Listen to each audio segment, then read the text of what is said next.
Hi అండి. నమస్తే. సహజీవనం 8వ భాగం. జ్యోత్స్న ఒళ్ళో తలదాచుకుని మధ్య మధ్య ఏడుస్తూ జరిగిందంతా చెప్పింది ఆశ. జ్యోత్స్న, భగవంతుడి సాక్షిగా చెబుతున్నాను. మొదట మొదట కేవలం ప్రొఫెషన్ గురించిన ఏకాగ్రత తప్ప మా ఇద్దరి మధ్య ఎలాంటి ఆకర్షణ లేదు. నేను ఒంటరిగా ఉంటున్నానని తెలిసి ఆయన ఎక్కువగా నా యోగక్షేమాలు కనుక్కునే ఉద్దేశంతో తరచుగా ఫోన్ చేస్తూ ఉండేవాడు. నేను ఒంటరిదాన్ని కదా, వంట చేయాలంటే బద్ధకం వేసేది. ఆయన అది కనిపెట్టి ప్రతిసారి ఏదో ఒక నెపం చెప్పి నన్ను హోటల్కి తీసుకువెళ్ళి భోజనం తినిపించేవాడు. నాకు మంచి చీరలు లేకపోతే తనే ఇచ్చేవాడు. నేను అవి తీసుకోవడానికి మొహమాట పడుతుంటే తను స్వార్థమైన ఉద్దేశంతో అవి ఇవ్వడం లేదని బుజ్జగింపుగా మాట్లాడేవాడు. అది కేవలం అభిమానం మాత్రమే అనేవాడు. నేను క్రమంగా ఆయన మంచితనానికి లొంగిపోయాను. నాకలా ఆయన అండ ఉండడం ఎంతో ధైర్యంగా అనిపించేది. ఆయన అండ ఉండబట్టే మహాసముద్రం లాంటి ఈ సిటీలో నేను ఆడపిల్లనైనా ఒంటరిగా ఉన్నా నా ప్రొఫెషన్లో ఎలాంటి బెడదలు లేకుండా నా పని చేసుకోగలిగాను. రాను రాను మా ఇద్దరి మధ్య చనువు పెరిగింది. ఇద్దరము ఎక్కువగా కలిసి గడిపేవాళ్ళం. ఆయనకి ఇంట్లో సుఖం లేదు. ఆయన భార్య అదో రకం మనిషి. ఆయనకి భార్య తనతో పాటు చలాకీగా తిరుగుతూ ఉండాలని ఉంటుంది. తను కోరుకున్న దాంపత్య జీవితం ఎలా ఎండమావి అయిపోయిందో చిన్నపిల్లాడిలా చెప్పేవాడు. నాకు నిజంగా జాలి కలిగేది. ఆఫ్టర్ ఆల్ మనిషి ఏది కావాలని కోరుకుంటాడో అది దొరకకుండా జీవితంలో మిగతా అన్నీ లభించినప్పుడు అతను ఏమి సుఖపడగలడు? లోకం దృష్టిలో ఆయనకి డబ్బు హోదా ఉంది కాబట్టి అదృష్టవంతుడు కావచ్చు. వ్యక్తిగతంగా చూస్తే నా అంత దురదృష్టవంతుడు లేడు అంటాడు. జీవితం పట్ల ఆయన నిరాశలు ఆశాభంగాలు వింటుంటే నాకు ఎలాగో అనిపించేది. నాకు తెలియకుండానే ఆయనను గురించి ఆలోచించేదాన్ని. నా వల్ల ఆయనకి స్వాంతన కలుగుతోంది అంటే అది నాకు ఎంతో ఆనందంగా ఉండేది. నాకు తెలుసు, ఆయన అండ ఉంటే నేను నా ప్రొఫెషన్లో ఎంతో సాధించగలను. నాకు ఎలాగో ఇప్పుడు పెళ్లి చేయాలని ఇక్కడ ఎవ్వరూ లేరు. నేను పెళ్లి చేసుకుంటే నా తల్లి చెల్లెళ్ళకి దూరం అయిపోతానేమో అని భయం వేసింది. వాళ్ళు నిరాశ్రయులు అవ్వడం నాకు ఏమాత్రమూ ఇష్టం లేదు. మామూలు వ్యక్తిని నేను వివాహం ఆడితే మా ఇద్దరి సంపాదన నా సంసారానికే చాలదు. రాబోయే అతను అమ్మను చెల్లెళ్లను చూడడానికి వీల్లేదు అంటే ఆ ఘర్షణకు నేను ఎలా తట్టుకోవాలి? ఇవన్నీ ఆలోచించే నేను రవీంద్రరాయ్ మోగగా తెలియజేస్తున్న కోరికను అంగీకరించాను. మేము ఇద్దరం ఒకటే అనుకున్నాం. ఆయనకి కావాల్సింది నా నుంచి ఆయనకి లభిస్తుంది. నాకు కావాల్సింది ఆయన నుంచి నేను పొందుతాను. ఇది ఒక ప్రొఫెషన్ డీల్ లాంటిది. ఆయన నన్ను పెళ్లి చేసుకోవడానికి వీల్లేదు. ఎందుకంటే ఆయనకి పెళ్లికెదిగిన ఆడపిల్లలు, కాలేజీ చదువులకు వచ్చిన మగపిల్లలు ఉన్నారు. నాకు పిల్లలు పుట్టడానికి వీల్లేదు. నేనందుకు సిద్ధమయ్యాను. నాకు కావాల్సింది నా తల్లి చెల్లెలకి జరుగుబాటు. ఆయనతో నా పరిచయం పెరిగిన తరువాత నా జీవితం చాలా సుఖంగా మారినట్లే అనిపించింది. నాకు ఈతి బాధలు ఎన్నో తప్పాయి. నా తమ్ముళ్ళ చెల్లెళ్ల భవిష్యత్తును గురించి బెంగపోయింది. ఆయన ఆర్థికంగా నాకు ఎలాంటి బాధ లేకుండా చూడసాగాడు. నేను ఆశించినట్లుగా నా ప్రొఫెషన్ కూడా బాగానే అందుకుంది. అసలు అది లేకపోయినా నేను బ్రతకగలను అన్న ధీమా వచ్చింది. ఆయన నా మీద అభిమానం చూపిస్తున్నాడని ఆయన భార్య నా మీద కత్తికట్టింది. ఫోన్ చేసి నన్ను అవమానకరంగా మాట్లాడింది. ఆయన స్నేహితుల దగ్గర ఆయనని చులకనగా చేసి నిందించింది. ఈ వయసులో ఈయనకి ఇదేం బుద్ధి, మీరే న్యాయం చెప్పండి అంటూ యాగీ చేసింది. తనకి తెలిసిన వాళ్ల చేత చంపుతానని బెదిరిస్తూ నాకు ఉత్తరాలు రాయించింది. ఈ గాలి దుమారానికి నేను తట్టుకోలేకపోతుంటే ఆయన నాకు ధైర్యం చెప్పాడు. తన మీద నిజంగా అభిమానమే కనుక ఉంటే ఇదంతా నువ్వు లెక్క చేయనవసరం లేదు అన్నాడు. మనమేమీ తప్పు చేయటం లేదన్నాడు. నేను తన జీవితంలో చాలా అపురూపం అన్నాడు. ఆయనతో స్నేహం కలుపుకున్నప్పుడు ఇంత గొడవ భరించవలసి వస్తుంది అని నేను అనుకోలేదు. తీరా దిగిపోయాను. ఇది ఒక ఊబి. ఇందులో నుంచి బయటపడే మార్గం లేదు. భరించక తప్పదు. అమ్మకి తెలిస్తే చాలా గొడవ అవుతుందని భయం వేసింది. ఆయనతో స్నేహం కలుపుకున్నప్పటి నుంచి నేను ఫ్యామిలీ ప్లానింగ్ నేర్చుకుని ఎంతో జాగ్రత్తగానే ఉన్నాను. కానీ ఇలా ఈ ప్రమాదం జరిగిన సంగతి నాకు తెలియదు. నాకు నెల తప్పింది. నాకు నెల క్రమంగా ఎప్పుడూ రాదు.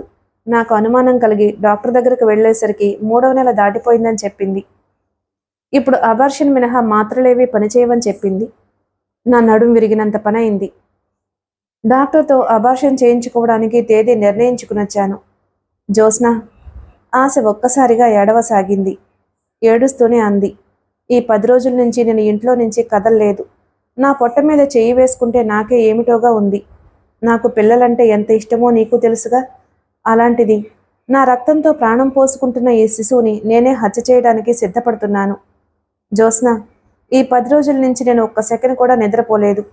నా పొట్టలో పెరుగుతున్న ఈ శిశువుని పెంచడానికి నాకు అర్హత లేదంటే బాధ కలుగుతుంది, దుఃఖం వస్తుంది. మాతృత్వం ఇంత అనిర్వచనీయమైన ఆనందం ఇస్తుందని నాకు తెలియనే తెలియదు. దీని ముందు మిగతా కోరికలు, ఆనందాలు, ఆశలు అన్నీ బలాదూర్ అనిపిస్తుంది. రవీంద్రరాయ్తో నేను ఎంత తెలివి తక్కువగా నాకు పిల్లలు అవసరం లేదు అని చెప్పేశాను. ఎంత అమాయకురాల్ని. పువ్వులతో పళ్లతో కళకళలాడే చెట్టుగా కాకుండా మొండి చెట్టుగా సౌరభం లేని బ్రతుకుదాము అని అనుకున్నాను. జ్యోత్స్న, ఇప్పుడు జీవితం పట్ల నా దృక్పథమే మారిపోయింది. ఈ సోఫాలో గంటలు గంటలు శూన్యంలోకి చూస్తూ దిక్కుతోచినట్లుగా పడుకుని ఉన్న నాకు అదిగో ఆ గడియారం మీద గూడు పెట్టిన పిచ్చుకల కిచకిచ శబ్దం చేస్తూ కనిపించాయి. ఆ శబ్దం కూడా భరించలేని పిచ్చిదానిలా బల్ల మీద ఉన్న పుస్తకం తీసి వాటిని కొట్టడానికి లేచాను. కానీ కొట్టడానికి చెయ్యి ఎత్తితే నేను అలాగే నిలబడిపోయాను. మంత్రముగ్ధలా అటే చూస్తూ ఉండిపోయాను. పిచ్చుక నోటితో ఆహారం తెచ్చి ఎగరడానికి రెక్కలు రాని ఆ పసివాటి నోటికి అందిస్తుంది. తల్లి పిచ్చుక రాగానే అవి నోరు తెరుస్తూ తలలు బయటకు పెట్టి కిచకిచమంటున్నాయి. ఆ దృశ్యం నాకు ఎంతో అపురూపంగా అనిపించింది. ఈ సృష్టిలో మాతృత్వం అనేది ఆడదానికి ఎంతో మహనీయమైన వరం. నేను సోఫాలో వచ్చి కూర్చున్నాను. నా చెయ్యి అప్రయత్నంగా నా పొట్టని తడిమింది. ఈ ప్రాణం పోసుకుంటున్న అంకురాన్ని నేను మొదట్లోనే చిదిమేస్తున్నాను. ఇది ఇక నాలో ఎంతసేపు ఉంటుంది? 24 గంటలు అంతే. తర్వాత జీవితాంతం ఎండిన మూడులా నేను బ్రతుకుతాను కాబోలు. ఇప్పుడే కాదు, నేను ఎప్పుడూ తల్లిని కాలేను, అవడానికి అర్హురాల్ని కాను. రవీంద్రరాయ్తో సంబంధం పెట్టుకున్నప్పుడే ఆ అధికారం కోల్పోయాను. జ్యోత్స్న, ఇప్పుడు అనిపిస్తోంది నేను ఎంతో పిచ్చి పని చేశాను కదూ. జీవితంలో డబ్బే ప్రాధాన్యం అనుకున్నాను. స్వసుఖం కంటే నా తల్లి చెల్లెళ్ల భవిష్యత్తు ముఖ్యం అనుకున్నాను. ఆ ఆలోచనలో నేను ఎంత విలువైంది కోల్పోతున్నానో గ్రహించలేదు. ఇప్పుడు తెలిసొచ్చింది. కానీ ఏం ప్రయోజనం? చేతులు కాలిపోయిన తర్వాత నాకు ఆకులు దొరికాయి.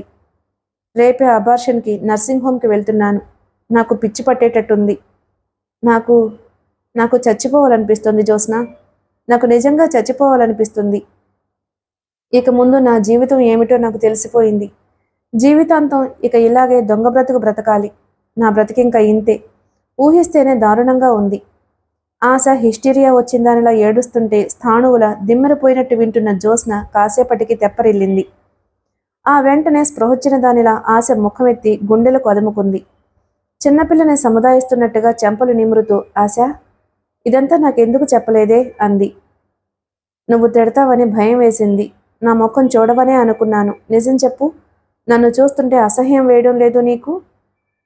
అసహ్యమా? లేదే, జాలేస్తుంది. ఆశ ఎంత తెలివిగల పిల్ల, ఇలా అయిపోయిందేమిటా అని బాధ కలుగుతుంది. నువ్వు చేసిన పనిని నేను సమర్థించటం లేదు. నువ్వు మా ఎవ్వరిని అడగకుండా అలాంటి నిర్ణయాలు చేసుకోవడం తప్పే. కానీ నువ్వు తెలుసో తెలియకో తప్పు చేసినంత మాత్రాన అది మన స్నేహానికి అడ్డురాదు. మనం స్నేహితులం అంటే ఏమిటి? ఎలాంటి పరిస్థితులు వచ్చినా ఒకరి ముందు ఒకరు తలవంచన అవసరం లేదు.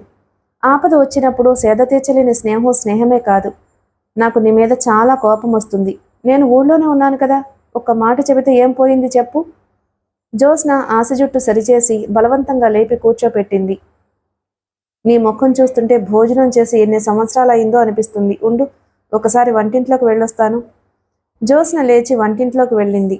ఆ వంటింట్లో సామాను చూస్తే ఆశ ఆ ఛాయలకు వచ్చిన జాడే కనిపించలేదు.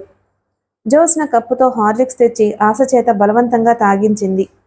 ఆశ తప్పు చేసి పట్టుబడ్డ చిన్నపిల్లలా చూస్తుంది.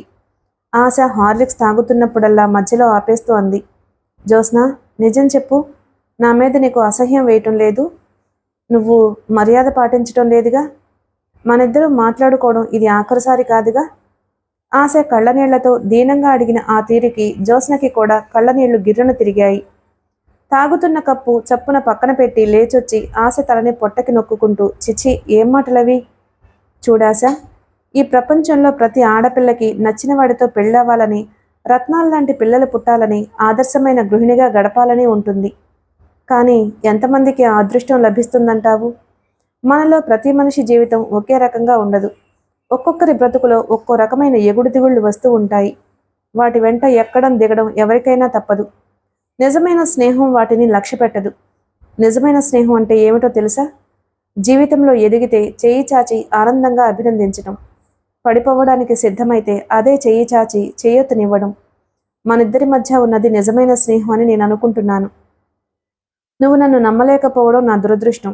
ఆశ, మనకి ఈ ప్రపంచంలో ఏం తెలిసినా తెలియకపోయినా స్నేహం ఎంత అపురూపమైందో మాత్రం బాగా తెలుసు, అవునా? ఆశ ముఖం వర్షం వెలిసిన ఆకాశంలా అయింది.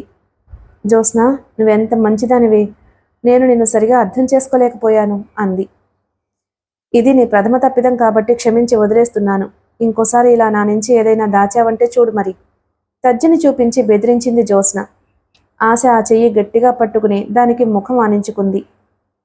రవీంద్రరాయ్తో నీ పరిస్థితి చెప్పావా? అనుమానంగా అడిగింది జ్యోత్స్న. ఆశ తల కిందకు వంగింది. చెప్పాను. ఏమన్నాడు? అబార్షన్కి ఆయనే ఆ లేడీ డాక్టర్తో మాట్లాడి సాయం చేశాడు. ఈ సంతానం నీకు కావాలని నువ్వు చెప్పలేదా? ఆశ తగ్గుస్వరంతో అంది. చెప్పాను, కానీ ఆయన ఇష్టపడలేదు. అలాంటి పిచ్చి ఆలోచనలు చేయొద్దన్నాడు. మన ఒప్పందం సంగతి మర్చిపోయావా అంటూ గుర్తు చేశాడు. జ్యోత్స్న నిట్టూచింది. శ్యామ్ సుందర్ ఒకసారి అన్న మాటలు గుర్తుకొచ్చాయి. జ్యోత్స్న, స్త్రీ పురుషుల ఇద్దరి మధ్య అనురాగం చెట్టుకు పూసిన పువ్వులే పిల్లలోయ్. ప్రేమించుకుంటే పెళ్లి చేసుకోవాలి, పెళ్లి చేసుకుంటే పిల్లలు పుట్టాలి. ప్రేమించిన మగవాడు స్త్రీకి పెళ్లి పిల్లలు ఇవ్వకపోతే ఆ ప్రేమ నిరర్థకం. నాకలా అనిపిస్తుంది సుమా.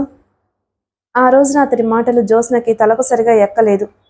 ఈరోజు ఆశ స్థితి చూస్తుంటే వాటిలో ఎంత అర్థం ఉందో తెలుస్తుంది. అసలు అలాంటి భావన ఉన్న మగవాడే ఎంతో అపురూపమైన వ్యక్తి సుమా అనిపిస్తుంది. ఎంత విషాదం. ఆశకి సంతానం కావాలి.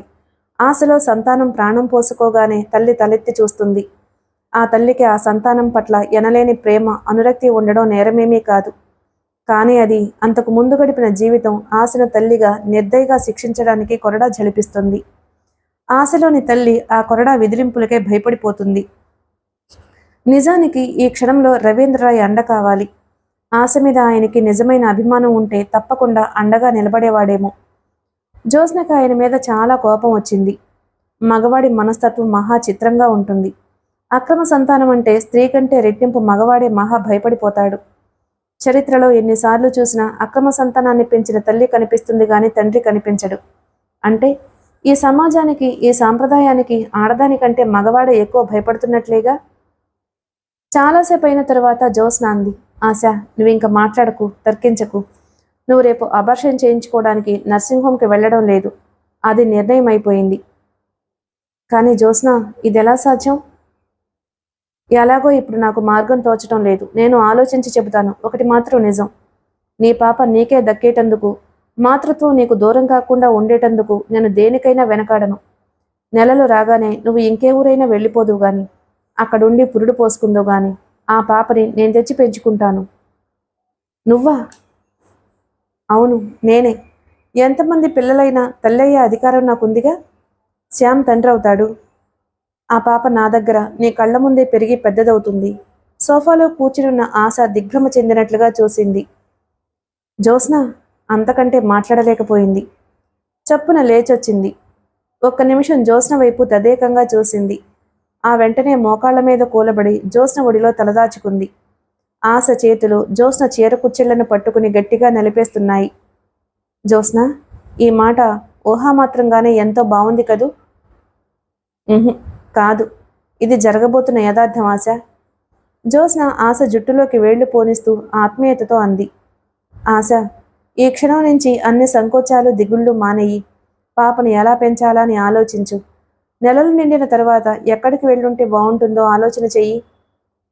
జ్యోత్స్న, రవీంద్రరాయ్ ఊరుకోడేమో. ఆ మాట వినగానే జ్యోత్స్న చరాలన ఆశ తలని అవతలికి తోసింది. ఏమిటి నువ్వనేది? ఊరుకోడా? ఊరుకోకపోవడానికి ఆయనెవరు మధ్య? నువ్వు నీ పాపను పెంచడానికి ఆయన్నేమి సాయం చేయమని కోరడం లేదే. తండ్రిగా ఆయన పేరుని గుర్తించనీయమని అడగడం లేదే. ఆయన సంతానమని ఆదరించమని అడుక్కోవడం లేదే. భిక్ష అడగడం లేదు. కాదనడానికి ఆయనెవరే? అసలు ఈ సంగతి ఆయనకెందుకట? ఆయన పిల్లలు పుట్టకూడదు అన్నాడు, అంతే. అదృష్టమో దురదృష్టమో ప్రమాదవశాత్తు నువ్వు తల్లివయ్యావు.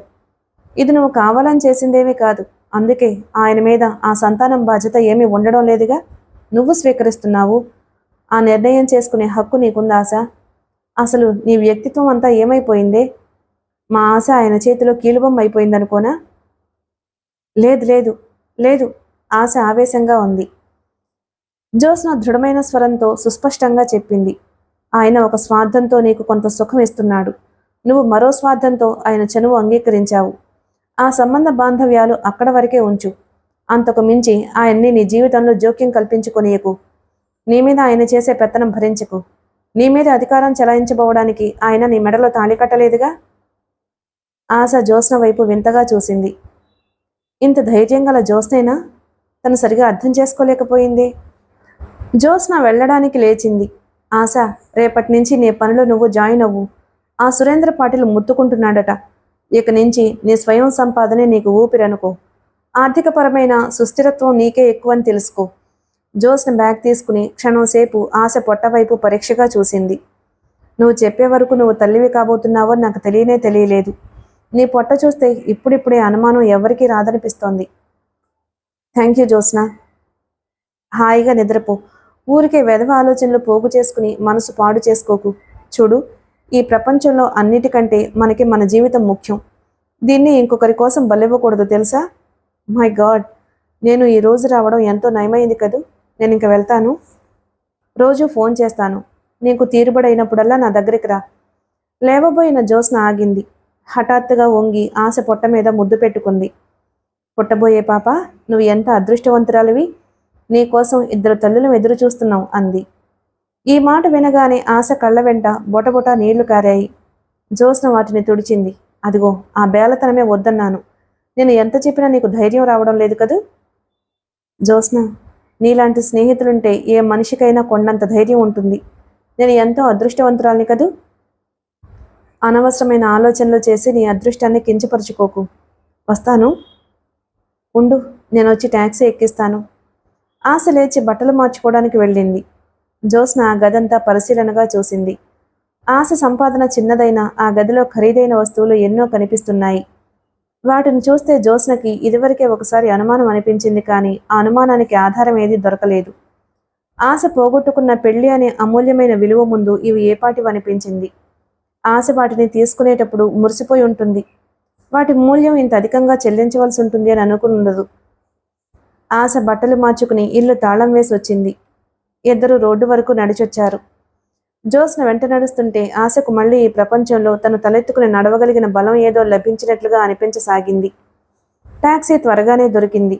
ఆశ గుడ్ నైట్ చెప్పింది. ఆ కళ్ళల్లో తడి లీలగా మెరుస్తుంది.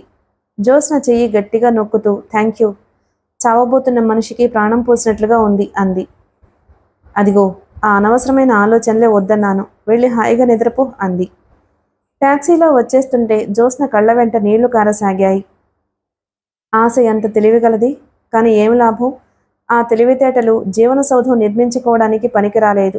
మై గాడ్, అలాంటి జీవితం ఏ ఆడపిల్లకి వద్దు. జ్యోత్స్నకి శ్యామ్ సుందర్ గుర్తుకొచ్చాడు. నేను ఎంత అదృష్టవంతురాల్ని.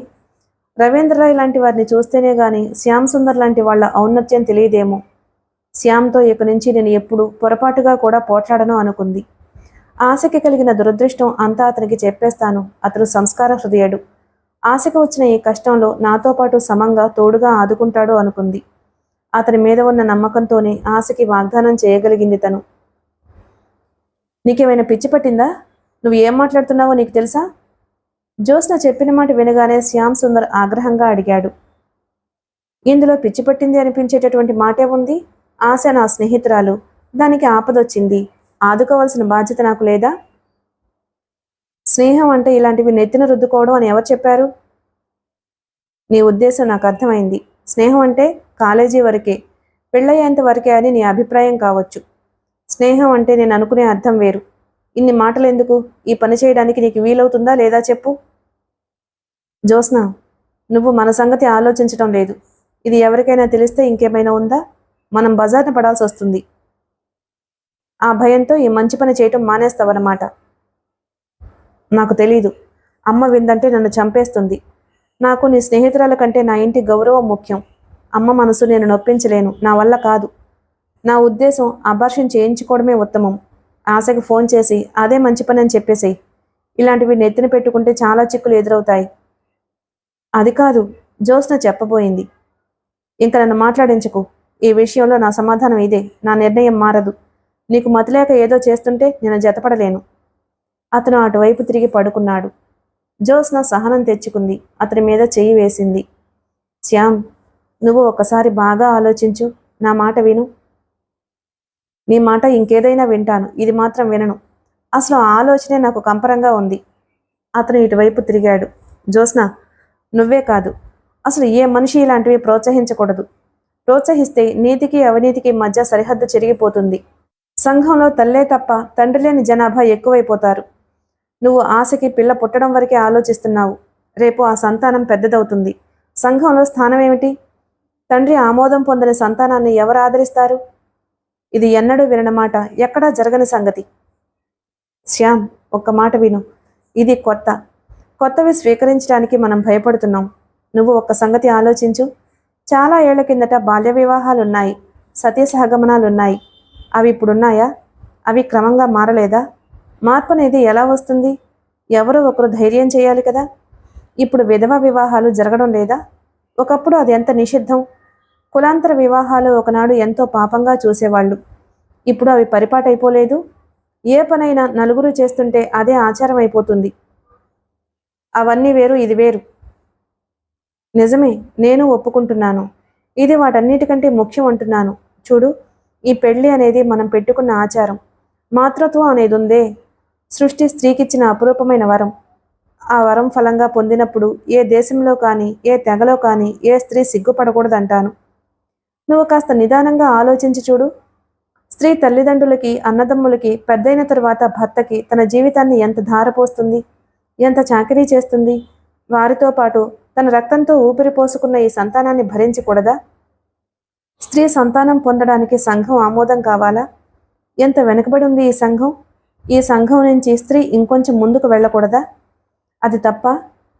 తండ్రి లేని సంతానానికి గుర్తింపు ఏమిటి అంటున్నావు? తల్లి అంటాను. ఏ తండ్రి పేరు తప్ప తల్లి పేరు స్వీకరించకూడదా?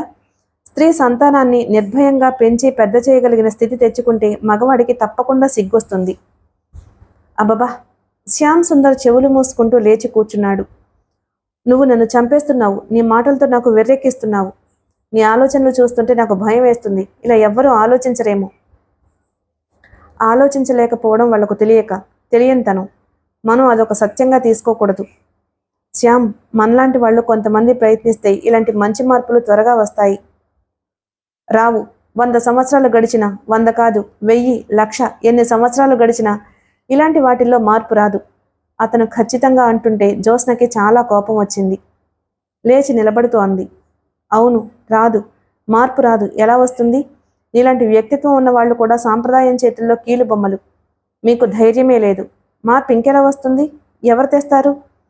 జ్యోత్స్న దృఢమైన స్వరంతో అంది.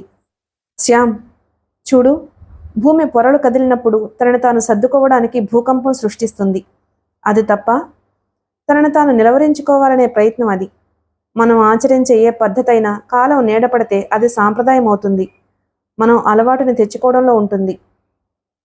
నువ్వు ఎన్నైనా చెప్పు, నా వల్ల మాత్రం ఆ పని కాదు. అమ్మ నన్ను చంపేస్తుంది. నాకు పెళ్లి కావలసిన చెల్లెలుంది.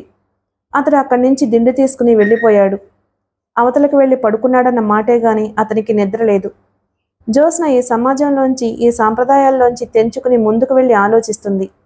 అందరూ జ్యోత్స్నలాగా ఆలోచించలేరు. ఎవరి మాట ఎందుకు? తనకే ఆ మాట సబబుగా లేదు. ముందుకు దూసుకుపోతున్న జ్యోత్స్నని వెనక్కి బలంగా లాగడానికి అతను ప్రయత్నిస్తున్నాడు. ఒక్కోసారి అతనికి శక్తి చాలదేమో అని భయం వేస్తుంది. జాగ్రత్తగా ఆలోచిస్తే జ్యోత్స్నది తలతిక్కతనం కాదు అని అతనికి తెలుస్తూనే ఉంది. జ్యోత్స్న కోరుకునే ఆదర్శ సమాజం అసలు ఈ భూమి మీద ఉండదేమో. జ్యోత్స్నలో స్థిరమైన అభిప్రాయాలున్నాయి. తనకు నచ్చని దానికి తల వంచి సర్దుకుపోదు. ఎదురు తిరుగుతుంది, యుద్ధం చేస్తుంది. ఈ యుద్ధం తల్లి పట్ల ప్రకటించటం అతను చాలాసార్లు చూశాడు. అదే సర్దుబాటు చేయలేక సతమతమవుతున్నాడు. ఇంతవరకు ఇంట్లోనే తల్లితోనే అనుకుంటే ఇప్పుడు బయట సంఘంతో కూడానా? జ్యోత్స్న ప్రేమికురాలిగా అతడి జీవితం నందనవనం చేసింది. నా అంత అదృష్టవంతుడు లేడేమో అనే అపురూపమైన భావం కల్పించింది. జ్యోత్స్నలో 2 యువతులున్నారు. ఒకరు ప్రేమికురాలు, మరో వ్యక్తి యుద్ధోన్మాది. జ్యోత్స్న చేసే యుద్ధం సాంప్రదాయంతో, సంఘంతో. శ్యామ్ సుందర్ ఒక్కోసారి ప్రేక్షకుడిగా ఉండలేకపోతున్నాడు. మర్నాడు అతను ఆఫీసుకు వెళ్ళిపోయాడు. రోజులా జ్యోత్స్న అతని దగ్గరకు రాలేదు. స్వీట్ కిస్ ఇచ్చి ఆఫీస్కి సాగనంపలేదు. మౌనంగా మంచం మీద కూర్చుండిపోయింది. తను కాస్త గంభీరంగా ముభావంగా ఉంటే జ్యోత్స్న తనే దారికొస్తుంది అని ఆశించిన అతను పలకరించకుండా వెళ్ళిపోయాడు. అతను ఆఫీస్ నుంచి తిరిగొచ్చేసరికి జ్యోత్స్న లేదు. మయూరపురం వెళ్ళిందని తల్లి చెప్పింది. ఇదిగో ఈ కవర్ నీకిమ్మంది అంటూ తెచ్చిచ్చింది. శ్యామ్ సుందర్ భృకుటి ముడిచి అది చించి చదివాడు. అందులో ఇలా ఉంది: నేను బామ్మ దగ్గరికి వెళ్ళిపోతున్నాను. రాత్రి నీ సమాధానం విన్న తరువాత ఆశకు సాయం చేయటం మాట ఏమిటో గాని ముందు నా మతిపోయింది. నీ గురించి నా ఊహలు ఆలోచనలు తల్లక్రిందులయ్యాయి. ఒక మంచి పనికి నాకు సాయం చేయలేని నువ్వు ఇక జీవితాంతం ఏమండగా నిలబడగలవన్న అనుమానం వస్తుంది. ఆశ పరిస్థితి వినగానే అందరిలా అసహించుకోకుండా మంచి మనసుతో అర్థం చేసుకోగల సంస్కారం నీలో ఉందనుకున్నాను. నువ్వు మీ అమ్మకి నీ కుటుంబం పరువుకి భయపడతావని అనుకోలేదు. నాకేమిటో చాలా బాధగా ఉంది. నేను ఎవరిని పెళ్ళాడాను? ఒక పిరికి మనిషినా? సాంప్రదాయం చేతుల్లో కీలు బొమ్మనా? సాంప్రదాయం అంటే నాకు ఇష్టమే, నేను దాన్ని గౌరవిస్తాను. కానీ సాంప్రదాయం కంటే మనిషి జీవితం ముఖ్యం. మనిషి సాంప్రదాయం ఈ రెండిటిలో ఏది ఎక్కువ అని అంటే నేను మనిషికే విలువిస్తాను. ఎందుకంటే ఈ సాంప్రదాయాలు మనం సృష్టించుకున్నవి. వీటిల్లో సవరణలు అనేవి ఎప్పుడూ మనం చేసుకోవచ్చు. మనిషిని మనం సృష్టించలేము. ఈ సృష్టిలో దేనికి లేని విలువ మనిషి జీవితానికి ఉందని నా నమ్మకం. ఇదంతా నీకు పిచ్చివాగుడుగా మతిభ్రమణంగా అనిపించొచ్చు. నేను బామ్మ దగ్గరకు వెళ్తున్నాను. నీతో చెప్పాలనిపించలేదు. ఎందుకంటే ఇంకే విషయంలో అయినా ఆశాభంగం కానీ బాధ కానీ కలిగితే నీ దగ్గర ఊరట పొందగలను. అవి నీ దగ్గర ఎదురైతే అందుకే నీ నుంచి దూరంగా వెళ్ళిపోతున్నాను. ఆ ఉత్తరం చూడగానే అతను నిర్విణ్ణుడైనట్టు నిలబడ్డాడు. ఏం రాసిందిరా అలా హఠాత్తుగా వెళ్ళిపోయిందే? కాఫీ తెస్తూ అంది తల్లి. ఏం లేదమ్మా, ఉత్తరం జేబులో పెట్టుకుంటూ అన్నాడు. అతనికి మతిపోయినట్లుగా ఉంది. జ్యోత్స్నలో ఒక బాణంలా దూసుకుపోయే స్వభావం ఉంది. అది తొందరపాటే కావచ్చు, కానీ బాణానికి దూసుకుపోవడమే తెలుసు. ఎక్కడైనా తగిలిన తరువాత గాని దాని గమ్యం ఎక్కడికొచ్చి చేరింది తెలియదు. జ్యోత్స్న మయూరపురం వచ్చింది. వరమ్మగారు మనవరాల్ని చూడగానే ఎంతో సంబరపడింది. బామ్మ, ఈసారి నువ్వు వెళ్ళమని అనేవరకు వెళ్ళను తెలుసా? అన్ని రోజులు ఉండడానికి వచ్చాను అంది ఊరిస్తున్నట్టుగా. నా తల్లే, ఆవిడ బుగ్గలు పుణికింది. ఎందుకిలా హఠాత్తుగా వచ్చావే బుజ్జి అంది. నిన్ను చూడాలనిపించింది. నా బంగారు తల్లి మురిసిపోయింది ఆవిడ. అబ్బాయి ఎక్కడే అని అడిగింది. ఆయన లేరు బామ్మ, టూర్ వెళ్ళారు. నెల రోజుల వరకు రారు. మరి నువ్వు వెంట వెళ్ళలేదా? నిన్ను వదిలి శ్యామ్ నెల రోజులు వెళ్ళాడా? ఆవిడ ఆశ్చర్యంగా అడిగింది. నేనే రానన్నాను. నాకు కొద్ది రోజులు నీ దగ్గర ఉండాలని అనిపించింది, వచ్చేశాను. ఆవిడ ముఖం ఎంతో ఆనందంగా అయింది. సరే బట్టలు మార్చుకో అంది. జ్యోత్స్న పైకి వెళ్ళింది. స్నానం చేసి బట్టలు మార్చుకుని జడ వేసుకుంటుంది. ఇంతలో కింద కారు హార్న్ బాయ్ బాయ్ అని వినిపించింది. జ్యోత్స్న కిటికీలోంచి కిందకి చూసింది. కారు తలుపు తెరుచుకుని శ్యామ్ సుందర్ పెద్ద పెద్ద అంగలతో లోపలికొస్తున్నాడు. అతను సరాసరి పైకొచ్చేశాడు. తలదువ్వుకుంటున్న జ్యోత్స్న ఆ పని మర్చిపోయినట్లుగా అతని వైపే చూస్తుంది. అతను గుమ్మంలో నిలబడి క్షణంసేపు జ్యోత్స్న వైపే రెప్పవాల్చకుండా చూశాడు. ఇద్దరి ముఖాల్లో చెప్పలేని భావాలు ఎన్నో ముప్పిరిగొంటున్నాయి. అతను 2 అడుగులు వేసి జ్యోత్స్న దగ్గరగా వచ్చాడు. అతని కళ్ళలో ఆగ్రహం చూసి జ్యోత్స్న భయపడినట్లుగా వెనక్కి అడుగు వేయబోయింది. 1 నిమిషం తదేకంగా భార్యని చూసిన శ్యామ్ సుందర్ చెట్టుకున్న చేయి చాచి విసురుగా జ్యోత్స్నని దగ్గరకు లాక్కున్నాడు. ఊపిరాడనంత బలంగా గుండెలు కదుముకున్నాడు. నీకు ఏది తోస్తే అది చేసేయడమేనా? అవతలి వాళ్ళ సంగతి ఆలోచించిన అవసరం లేదా? అడుగుతుంటే అతని కంఠం వణికింది. నేనేం చేశాను? ఏం చేశావా? ఏం చేశానో ఇంకా నన్ను అడుగుతున్నావా? నా ప్రాణాన్ని నీ చేతులతో నలిబిలి చేశావు. ఏమిటా ఉత్తరం? ఒక చిన్న అభిప్రాయ భేదం వస్తే ఇంకా తెగతింపులు చేసుకున్నట్లు చెప్పా పెట్టకుండా వెళ్ళిపోవడమేనా? పెళ్ళంటే ఏమిటనుకున్నావు? నిర్ణయాలు చేసేయడానికి, అమలు జరిపేయడానికి ఇది నీ ఒక్కదాని సంగతే అనుకుంటున్నావా? రెండో వాళ్ళు ముడిపడి ఉన్నారు అని ఆలోచించవా? ఆ ఉత్తరం చూసేసరికి నా తల తిరిగిపోయింది. జ్యోత్స్న అతని గుండెలకు తలా నుంచి నిశ్శబ్దంగా ఉండిపోయింది. రాత్రి రైల్లో వస్తుంటే జ్యోత్స్న మనసు రణరంగంలా ఉంది. తను ఆశించిన సంస్కారం శ్యామ్ సుందర్లో లేదనే భావం నిర్జీవం చేయసాగింది. అతన్ని గురించి తను ఏర్పరచుకున్న నమ్మకాలు చెల్లాచెదరైపోతున్నాయి. జ్యోత్స్న భరించలేకపోతుంది. చాలా బాధ కలిగించాడతను. అన్నిటికంటే అతని ఇంట్లో తల్లికి, బయట సమాజానికి భయపడే పిరికివాడనిపిస్తుంటే ఆ ఆలోచన రంపపు కోతలా ఉంది. ఇప్పుడు జ్యోత్స్న మనసు ఊరట చెందుతుంది. అతను చూపిస్తున్న ఈ ఆగ్రహంలో, ఈ ఆవేశంలో స్వాంతన లభిస్తుంది.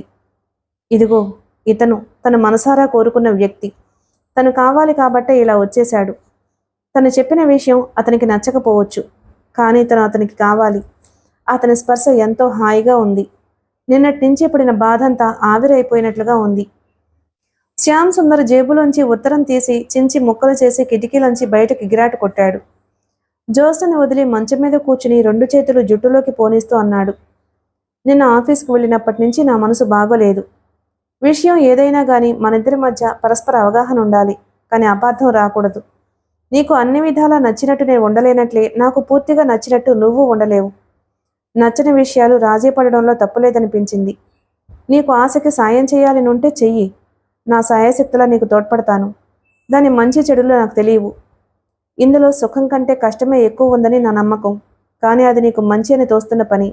జ్యోత్స్న, నీకు మళ్ళీ మరీ చెబుతున్నాను. నువ్వు మనం ఇప్పుడున్న సమాజానికి 1000 ఏళ్లు ముందుకు వెళ్ళిపోయి ఆలోచిస్తున్నావు. నువ్వు ఊహించిన సమాజం ఎన్నటికీ రాదని నా నమ్మకం. తండ్రి లేకుండా తల్లి పిల్లల బాధ్యత వహించాలంటే మన చుట్టూ ఉన్న మనుషులు నైతికంగా, ఆర్థికంగా ఎంత ఎత్తుకు ఎదగాలో ఆలోచించావా? అది ఎంత ఎత్తు అంటే మనం కట్టుకునే ఇళ్లకి తలుపులే ఉండకూడదు. అంత సద్వర్తన గల మనుషులుండే సమాజం అది. నీ ఆలోచనల వేగంలో నేను అందుకోలేకపోతున్నాను. నిన్ను నా అభిప్రాయానికి నమ్మించి వెనక్కి లాగలేనప్పుడు నేను కూడా నీతో ఎగరడమే నా కర్తవ్యం అనిపిస్తుంది. ఎందుకంటే నువ్వు నాకు కావాలి. ఈ ప్రపంచంలో ఏ విషయం కోసమైనా సరే నేను నిన్ను వదులుకోలేను, తెలుసా? నా మనసు నీకు అర్థమవుతుందా? జ్యోత్స్న అతనికి దగ్గరగా వచ్చింది. అతని గడ్డం పట్టి ఎత్తి సున్నితంగా నుదుటి మీద ముద్దు పెట్టుకుంది. నాకు అనిపించింది చేశాను, తప్ప? అతను తలెత్తాడు. తప్పున్నర. నువ్వు ఏదైనా ఇలాంటి నిర్ణయం చేసే ముందు నా గురించి ఆలోచించడం కూడా నేర్చుకోవాలి. నీతో ఇంకో వ్యక్తి ముడిపడి ఉన్నాడు అని ఆలోచించాలి. నాకేమిటో చాలా బాధగా అనిపించింది. నేను అనుకున్న వ్యక్తిగా నువ్వు లేనప్పుడు నీతో కలిసి బ్రతకలేననుకున్నాను. ఆ తర్వాత మన దాంపత్యం నటనవుతుందే తప్ప నిజాయితీ ఉండదేమో అనిపించింది. నీకు త్వరగా చాలా అనిపిస్తాయి. కాస్త అవతల వాళ్ళని గురించి కూడా ఆలోచించడం నేర్చుకోవాలి. ఓకే బాబు, అలాగే, సరేనా? వెళ్దాం పద అన్నాడు అతను లేస్తూ. ఇప్పుడేనా? నువ్వు ఇప్పుడేగా వచ్చావు? నేను ఆఫీస్కి సెలవు పెట్టలేదు, అర్జెంటు పనుంది. రాత్రంతా ఆలోచిస్తూ అలాగే కూర్చున్నాను. పొద్దుటే బయలుదేరాను. అసలు నిన్న ఈ ఊర్లో రైలు ఆగగానే స్టేషన్లోనే పట్టుకోవాలి అన్నంత వేగంగా వచ్చాను. ఇప్పుడు బయలుదేరితే కనీసం మధ్యాహ్నానికైనా వెళ్ళిపోవచ్చు. బామ్మ వెళ్ళనిస్తుందా? ఎందుకు వెళ్ళనీదు? నువ్వు నా మీద అలిగి వచ్చేశావు. తీసుకువెళ్ళడానికి వచ్చాను అని చెప్పేస్తాను. అయ్యయ్యో వద్దు. జ్యోత్స్న చప్పున అతడి నోరు మూసేసింది. ఎందుకని? జ్యోత్స్న బామ్మకి తను చెప్పిన విషయం తెలియచేసింది. మై గాడ్, అతను పక్కున నవ్వాడు. అతను నవ్వు చూసిన తర్వాత జ్యోత్స్న గుండెలు తేలిక పడ్డాయి. జ్యోత్స్న అతనితో కలిసి కిందకొచ్చింది. టూర్ క్యాన్సిల్ అయిందంట బామ్మ అంది. అయ్యో అలాగా, నువ్వు ఉంటావని సంబరపడ్డానే అంది. ఇంకోసారి వస్తానుగా. ఇద్దరూ కలిసి రండి. అలాగే. ఆవిడ భోజనం చేసి వెళ్ళమని బలవంతం చేసింది. భోజనాలు అయిన తర్వాత ఇద్దరూ బయలుదేరారు. కారులో వచ్చేస్తుంటే డ్రైవ్ చేస్తున్న శ్యామ్ సుందర్ అన్నాడు, జ్యోత్స్న, నువ్వు నా దగ్గరే ఉండి ఎంతైనా పోట్లాడు, ఇలా మాత్రం వచ్చేయకు ప్లీజ్. జ్యోత్స్న అతడి భుజం మీద తలానిస్తూ అంది. నిజమే, నీకు నచ్చ చెప్పాలి గాని తెగతింపులు చేసుకోకూడదు. మనిద్దరికీ అన్నిటికంటే ముఖ్యం మన పెళ్లి బంధం అని నాకు అనిపిస్తుంది అంది. మిగిలిన కథ తరువాయి భాగంలో విందాం. Please like and subscribe my channel. Thank you.